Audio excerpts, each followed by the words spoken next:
अगर 1947 में बंटवारा ना हुआ होता तो आज हमारा ये सब कॉन्टिनेंट या उपमहाद्वीप कैसा होता। आइए आपको एक काल्पनिक दुनिया में लेकर चलते हैं, आपको वो दिखाते हैं जो आपने नहीं देखा। पिछले 78 साल की हिस्ट्री थोड़ा बदल कर देखते हैं, थोड़ा चीज़ों को उल्टा पुल्टा करके देखते हैं कि अगर 47 में बंटवारा नहीं हुआ होता तो हमारा ये रीजन, हमारा सब कॉन्टिनेंट, हमारा उपमहाद्वीप आज की डेट में कैसा होता। 1947 में बंटवारे के बिना वाली दुनिया की कल्पना करने से पहले एक बार ठहर कर ईमानदारी से देखते हैं कि हमें एक्चुअल में कैसी दुनिया मिली।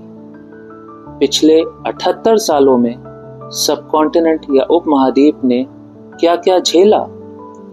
4 बड़े युद्ध, लगातार सीमा पर तनाव, राजनीतिक अस्थिरता और तख्तापलट, आतंकवाद, हथियारों की दौड़, अविश्वास, नफरत और खोए हुए अवसर।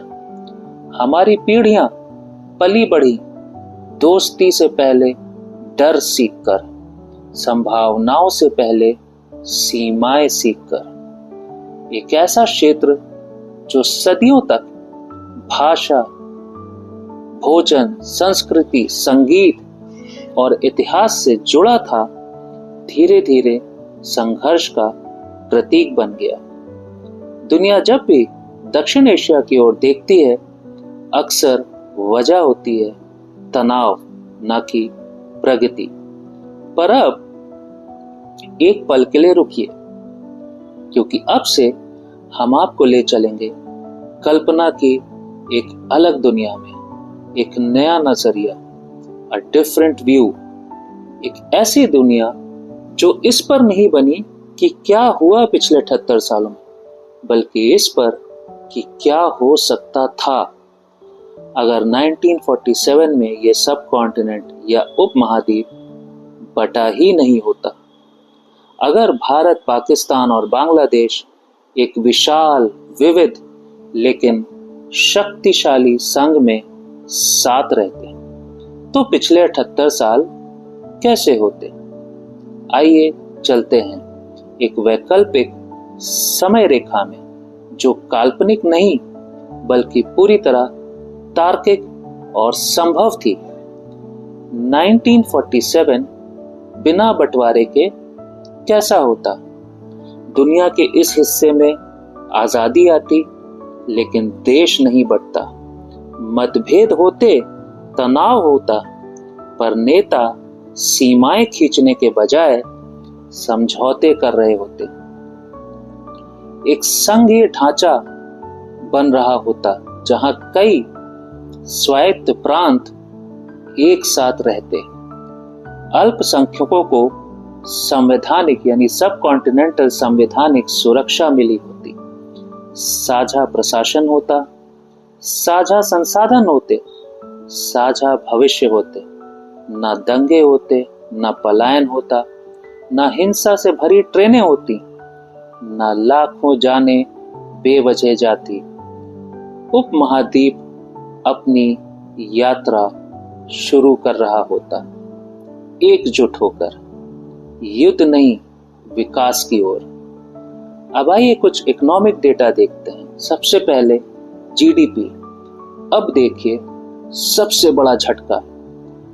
आज इन तीनों देशों की कुल जीडीपी यानी इंडिया, पाकिस्तान और बांग्लादेश की कुल जीडीपी लगभग $4.9 ट्रिलियन है।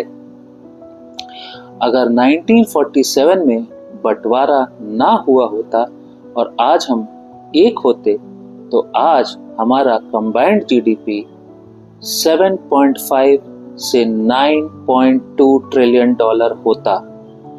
अब आपको एक भविष्य का भी पर्सपेक्टिव देते हैं। अगर आज हम एक होते, हम यूनाइटेड होते, तो हमारे अगले आने वाले 78 साल कैसे होते। इसकी 2 पर्सपेक्टिव है। अगर आज जैसी तल्खी और दुश्मनी अगले 78 साल भी जारी रहती है, तो हमारा जीडीपी यानी इस पूरे रीजन का, इंडिया, पाकिस्तान, बांग्लादेश का मिला के कंबाइंड जीडीपी 3.6 से 9 ट्रिलियन डॉलर के बीच रहेगा। लेकिन अगर हम पीस, प्रॉस्पेरिटी, यूनिटी और ब्रदरहुड का रास्ता चुनते हैं अगले 78 साल के लिए, तो हमारे सब कॉन्टिनेंट, हमारे उपमहाद्वीप का जीडीपी 40 से 50 ट्रिलियन डॉलर तक चला जाएगा। यानी आज की डेट में जो 4.9 ट्रिलियन डॉलर है वो 40 से 50 ट्रिलियन डॉलर की ओर चला जाएगा, जो आज के अमेरिका से भी ज्यादा हमारा जीडीपी होगा। आज अमेरिका 37 या 38 ट्रिलियन डॉलर पर है। यानी वो महाशक्ति जो हम कभी बन नहीं पाए, और वह भविष्य जो अब भी संभव है अगर हम शांति चुने।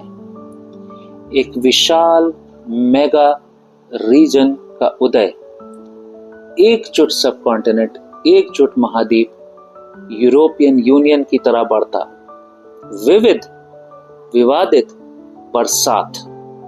कराची और मुंबई दो वित्तीय राजधानियां यानी फाइनेंशियल कैपिटल होते, ढाका एक वस्त्र महाशक्ति यानी अपैरल महाशक्ति होता, लाहौर कल्चरल या सांस्कृतिक राजधानी होती, दिल्ली एडमिनिस्ट्रेटिव सेंटर या प्रशासनिक केंद्र होता, और दुनिया इस क्षेत्र को कहती the sub continental union. Technology और आर्थिक उछाल किस तरह से होता? पर कैपिटा इनकम अगर हम देखें तो आज जो एवरेज प्रति व्यक्ति आय या पर कैपिटा इनकम इस पूरे रीजन की जो है, इंडिया, पाकिस्तान, बांग्लादेश की मिला के, वो लगभग 2300 यूएस डॉलर्स है। लेकिन अगर 1947 का बंटवारा नहीं हुआ होता और आज हम एक साथ ग्रो कर रहे होते, तो आज on an average per capita income इस पूरे रीजन में होती 5000 से 6500 यूएस डॉलर्स।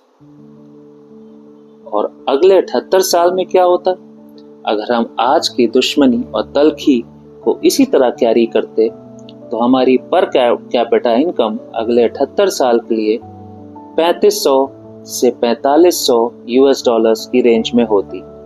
लेकिन अगर हम पीस, प्रॉस्पेरिटी, यूनिटी और ब्रदरहुड का रास्ता अगले 78 साल के लिए चुने, तो हमारी पर कैपिटा इनकम 18,000 से 22,000 यूएस डॉलर्स तक चली जाएगी, जो आज सिर्फ 2300 डॉलर्स है। तो एक रास्ता जीवित रहने का है, दूसरा रास्ता प्रॉस्पेरिटी या समृद्धि का है। जरा शिक्षा और स्वास्थ्य पे नजर डालते हैं। आज इस पूरे रीजन में यानी इंडिया, पाकिस्तान, बांग्लादेश मिला के हमारे पास करीब 15 लाख स्कूल हैं। लेकिन अगर 1947 का पार्टीशन नहीं हुआ होता, ये पूरा सब कॉन्टिनेंट एक होता, तो आज हमारे पास 20 लाख स्कूल होते। और अगले 78 साल में यानी भविष्य में क्या होता? अगर हम आज की दुश्मनी और तलखी के साथ ही चलते, तो ये 15 लाख स्कूल बढ़ के 20 से 25 लाख होते। लेकिन अगर हम पीस, प्रॉस्पेरिटी, यूनिटी और ब्रदरहुड का रास्ता अगले 78 साल के लिए चुनते हैं, तो अगले 78 साल में ये स्कूल की संख्या या नंबर ऑफ स्कूल्स बढ़ के 60 लाख हो जाएंगे। यानी आज जो 15 लाख हैं वो बढ़ के 60 लाख यानी 4 गुना। हॉस्पिटल्स का कंपैरिजन देखते हैं। आज हमारे पास इस पूरे रीजन में यानी इंडिया, पाकिस्तान, बांग्लादेश मिला के लगभग 52,000 हॉस्पिटल्स हैं। अगर 1947 का बंटवारा ना होता, हम सब एक साथ होते, तो आज हमारे पास 75,000 हॉस्पिटल होते। भविष्य यानी फ्यूचर में अगले 78 साल अगर हम देखें, अगर हम इसी तरह दुश्मनी और तलखी से चलते रहे, तो हमारे पास हॉस्पिटल्स 65 से 75,000 की रेंज में ही होंगे। लेकिन अगर हम पीस, प्रॉस्पेरिटी, यूनिटी और ब्रदरहुड अगले 78 साल के लिए चुनते हैं, तो हमारे पास 1,80,000 हॉस्पिटल्स अगले 78 साल में हो जाएंगे। यानी कि अभी 52,000 हॉस्पिटल से 1,80,000 हॉस्पिटल। ये सिर्फ आंकड़े नहीं, ये लाखों जिंदगियों का फर्क है। मानव विकास देखते हैं, यानी कि लिटरेसी और ह्यूमन डेवलपमेंट इंडेक्स। आज हमारी जो एवरेज लिटरेसी यानी साक्षरता रेट है वो लगभग 68 यानी 68% है। अगर 1947 में बंटवारा नहीं हुआ होता तो आज इस पूरे खित्ते या रीजन जो इंडिया, पाकिस्तान, बांग्लादेश का मिला के है, लिटरेसी रेट 88 से 92 यानी 88 to 92% होता। ह्यूमन डेवलपमेंट इंडेक्स आज की डेट में 0.62 है। अगर बंटवारा 1947 का नहीं होता तो आज ये HDI 0.76 के से 0.80 के बीच होती। और अगर हम भविष्य देखें, अगर आज की जैसी दुश्मनी व तल्खी हम कंटिन्यू करते हैं तो HDI होगा 0.71 से 0.76। लेकिन अगर हम पीस, प्रॉस्पेरिटी, यूनिटी और ब्रदरहुड का रास्ता चुनते हैं अगले 78 साल के लिए, तो ये ह्यूमन डेवलपमेंट इंडेक्स बढ़ के 0.88 से 0.92 तक चला जाएगा। यानी आज जो 0.62 है वो अगले 78 साल में बढ़ के 0.88 से 0.92 तक चला जाएगा। तो एक बात ये सारा डेटा देखने के बाद बिल्कुल स्पष्ट है, एकता इंसानों को उठाती है। अब जरा रक्षा और यानी डिफेंस और पीस डिविडेंड देखते हैं। आज ये पूरा रीजन यानी इंडिया, पाकिस्तान और बांग्लादेश मिला के हर साल $92 बिलियन डिफेंस पे खर्च करते हैं। अगर 1947 का पार्टीशन नहीं हुआ होता, हम एक होते, हमारे बीच ये दुश्मनी ना होती, तो ये रक्षा खर्च घट के सिर्फ 20 से 25 बिलियन डॉलर रह जाता। यानी लगभग 70 से 75 बिलियन डॉलर का हर साल सेविंग होती। तो ये जो 70 से 75 बिलियन डॉलर हर साल डिफेंस से बचता, ये पैसा कहाँ जाता, ये क्या बना सकता था? ये लाखों स्टूडेंट्स को स्कॉलरशिप दे सकता था, यानी छात्रवृत्ति दे सकता था, हजारों नए, लाखों नए अस्पताल बना सकता था, करोड़ों रोजगार यानी एम्प्लॉयमेंट पैदा होती, बेहतर रेल, सड़क और एजुकेशन यानी शिक्षा मिलती, शांति, पीस मुफ्त नहीं होती, पर युद्ध कहीं ज्यादा महंगा है। लास्ट कंपैरिजन अगर हम देखें तो हमारे सामने 3 भविष्य के ऑप्शन है।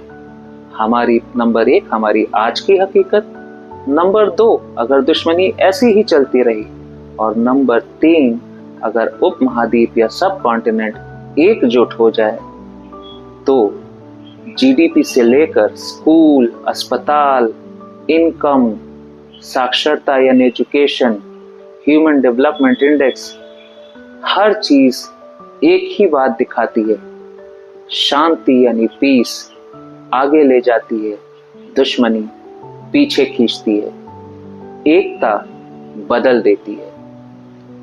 हम 1947 नहीं बदल सकते, लेकिन अगले 78 साल अभी भी लिखे जाने बाकी है।